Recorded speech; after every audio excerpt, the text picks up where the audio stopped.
फिरोज अहमद बख्त ये कह रहे हैं ये तो पॉलिटिकली मोटिवेटेड है और इससे विनाश आ जाएगा, विनाश होगा। जी अदिति जी, ऐसा है, देखिए मैं इनके कमेंट पे कोई कमेंट करना नहीं चाहता, क्योंकि एक अरसे से हम देख रहे हैं कि असदुद्दीन ओवैसी साहब जो हैं हर चीज़ के अंदर जो है अपने ये समझिए अपनी टांग अड़ाते हैं, और जो मुसलमानों का आटा गीला होता है बरसात में उसमें भी टांग फंसाते हैं। मेरे कहने का मकसद ये है कि असदुद्दीन ओवैसी साहब कोई पॉजिटिव बात करें, हर वक्त नेगेटिव बात करते हैं।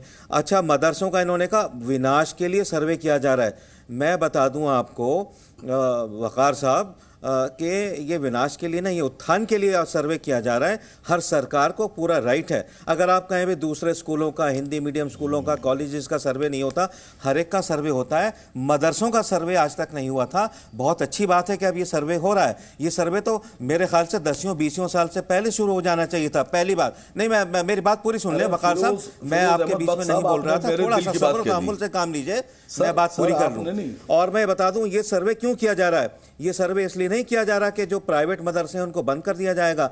सरकार को पता है, हर स्टेट की सरकार को पता है, चाहे वो आसाम की हो, मध्य प्रदेश की हो, यूपी की हो, बिहार की हो, कि मुस्लिम बच्चा गरीब होता है वो किसी इंग्लिश मीडियम स्कूल, किसी सेंट कोलंबस स्कूल, किसी मॉडर्न स्कूल या किसी और इतने बड़े नामी ग्रामी स्कूल में नहीं जा सकता। वो तो हिंदी माध्यम स्कूल या लोकल जो माध्यम स्कूल है वहाँ भी नहीं जा सकता।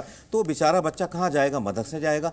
तो उसको बंद नहीं करेगी, ये वहाँ सहूलतें देगी। ये सरकार पूरे हिंदुस्तान में अगर सर्वे हो तो सब जगह सरकार सहूलतें देगी। मैंने एक प्रोग्राम में किसी चैनल पे सुना था कि 10,000 करोड़ का जो है फंड जाता है। बहुत अच्छी बात है। मैं कहता हूँ 20,000 करोड़ का हो, 1 लाख करोड़ का हो, ये कहाँ जाता है। बच्चे इतने फटे कपड़े पहनते हैं, फटे हाल, नीचे बूढ़ी जो चटाइयाँ हैं उन पर बैठ कर पढ़ते हैं। अरे इन बच्चों का लेवल इतना होना चाहिए, इतने फंड के साथ बेस कुर्सी पर बैठ के पढ़े हैं, ठीक है। इनको खाना अच्छा दिया जाए, इनकी सेहतें ख़राब हो जाती हैं, इनकी तबीयतें ख़राब हो जाती हैं। तो मेरे कहने का मकसद ये, सरकार सिर्फ ये देखने के लिए कि बच्चे अच्छे कपड़े पहने, अच्छी इनको तालीम दी जाए। ये बच्चे जो कुरान जैसी ज़ख़ीम किताब को, इतने मोटे ग्रंथ को याद कर लेते हैं बगैर ज़ेर ज़बर और पेश के फ़र्क के, ये ज़बरदस्त दिमाग है। इस सरकार इसको टैप करना चाह रही है फॉर पॉजिटिविटी। लेकिन अफसोस है आप जैसे लोग और आपके जो नेता हैं वैसी बरादरान हर चीज़ को काली ऐनक से देखते हैं। और ये जो एक बात कही थी आलोक साहब ने कि जो जिस चीज़ में बीजेपी कोई काम करे, अरे इस डेमोक्रेसी में कोई अछूत नहीं है। मुसलमानों के लिए मैं बता देना चाहता हूं, आपके लिए बीजेपी अछूत नहीं है। जो अच्छा हो, कांग्रेस, सपा, बसपा का जो भी अच्छा नेता हो, आप उसको लेके आए पावर में। तो ये जो अछूत बना रखा है आपने आरएसएस और बीजेपी को, ये गलत चीज़ है। आरएसएस से सीखिए, दुनिया की सबसे बड़ी ऑर्गेनाइज और डिसिप्लिन ऑर्गेनाइजेशन है। हमें सीखना चाहिए उससे। क्या हमारे पास कोई ऐसी ऑर्गेनाइजेशन है?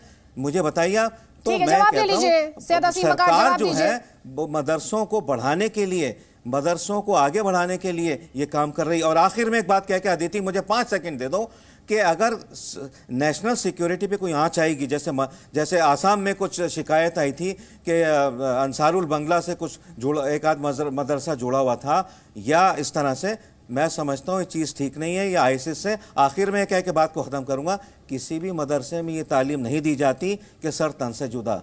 हर मदरसे में तालीम दी जाती है कि हमारे मुल्क में अमन हो, चैन हो, सब लोग खुशी से रहें, क्योंकि अल्लाह सबके लिए है। अल्लाह सिर्फ मुसलमानों के लिए नहीं है। फिरोज बख्त साहब, आपने क्योंकि नेशनल सिक्योरिटी का जिक्र किया है, आपने नेशनल सिक्योरिटी का जिक्र किया है सर, एक सेकंड सर, और बार बार ये बात कही गई है कि मदरसों में आतंकवाद की शिक्षा नहीं दी जाती है।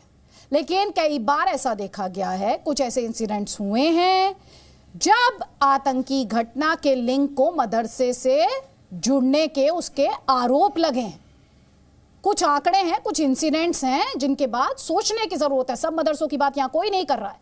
अगस्त 2022 में कानपुर में जैश का आतंकी सैफुल्ला गिरफ्तार किया गया। इटावा के मदरसे अरबिया कुरानिया में पढ़ाई की थी उसने। मार्च 2022 में देवबंद से इनामुल हक गिरफ्तार किया गया। इनामुल लश्कर तैयबा के संपर्क में था। देवबंद के मदरसे से उसने पढ़ाई की थी। दिसंबर 2020 में अलीगढ़ से सिमी के अब्दुल्ला दानिश को गिरफ्तार किया गया। 2008 के अहमदाबाद धमाकों में शामिल होने का आरोप था उस पर। उसने आजमगढ़ के जामिया तुल फलाह मदरसे से पढ़ाई की थी। मार्च 2019 में देवबंद से जैश आतंकी शाहनवाज आकिब अहमद गिरफ्तार किया गया। उसे पुलवामा में सीआरपीएफ पर हमले की जानकारी थी। आकिब ने देवबंद के हॉस्टल में पढ़ाई की थी। इसके अलावा दिसंबर 2018 में अमरोहा में 13 संदिग्ध गिरफ्तार किए गए। इनमें से ज्यादातर ने देवबंद के मदरसों से पढ़ाई की थी। तो जो हम यहाँ पर कहने की कोशिश कर रहे हैं, जो उदाहरण आप देख रहे हैं, ये उन लोगों के हैं जिनके मदरसा से कनेक्शन कहे गए। लेकिन अगर इस तरह के लोग निकले मदरसों से और अगर मदरसों को आइडेंटिफाई करने की कोशिश की जाती है तो इसमें दिक्कत क्या है? इसे कौम के खिलाफ या किसी रिलीजन के खिलाफ क्यों माना जा रहा है? सैयद असीम वकार, ये पॉइंट अभी फिरोज बख्त ने भी उठाया था। देखिए, फिरोज बख्त साहब ने कहा कि तरक्की, शिक्षा, 18,000 करोड़ रुपए का बजट उत्तर प्रदेश में शिक्षा का है, मदरसों का नहीं, शिक्षा प्राथमिक माध्यमिक। और आपको पता है कि जो स्कूल हैं सरकारी, उसमें से आधे से ज़्यादा यानी 68-70 हज़ार स्कूल ऐसे हैं जिनके पास फर्नीचर ही नहीं है। वो ज़मीन पर बैठ के बच्चे पढ़ते हैं। कौन सी शिक्षा दे रहे हैं आप? उनके पास बोर्ड नहीं है, छत नहीं है, टॉयलेट नहीं बने हुए हैं। करिए जांच, इतना बजट कहां जा रहा है? मैं मना कब कर रहा हूं आपसे जांच करने के लिए? और आप अभी हमें समझा रहे थे,